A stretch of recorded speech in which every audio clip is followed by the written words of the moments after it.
રાજકોટમાંથી સમાચાર મળી આવ્યા છે। સરદાર વલ્લભભાઈ પટેલની 150મી જન્મ જયંતિની ઉજવણીના ભાગરૂપે રાજકોટથી ખોડલધામ સુધી ભવ્ય પદયાત્રાનું આયોજન કરવામાં આવ્યું હતું। ધારાસભ્ય રમેશ કિલાળાની અધ્યક્ષતામાં યોજાયેલી આ પદયાત્રામાં હજારો ભક્તો જોડાયા હતા।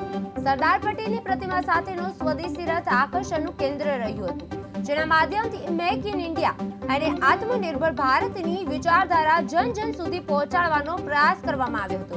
પદયાત્રા કાગવડ ખોડલધામ પહોંચતા ખોડલધામ ટ્રસ્ટ દ્વારા ભવ્ય સ્વાગત કરવામાં આવ્યું હતું અને અનેક સાંસદો તથા નેતાઓ માં ખોડલના દર્શન કરી કાર્યક્રમમાં ભાગ લીધો હતો।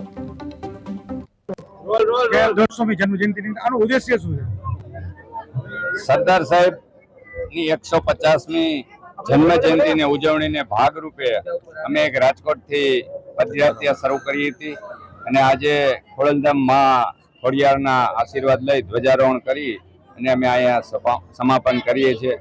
આનો મુખ્ય ઉદ્દેશ અમારો એ હતો કે દેશના આદરણીય વડાપ્રધાન નરેન્દ્રભાઈ મોદી સ્વદેશી અને વિકસિત ભારત અને આત્મનિર્ભર ભારત બનાવવા માટેનો જે પ્રયાસ છે એના માટે અમે અમારી યાત્રાનું નામ જ પણ એક 150 સરદાર યાત્રા અને સાથે સાથે સ્વદેશીની થીમ ઉપર અમે આ પદયાત્રા શરૂ કરી।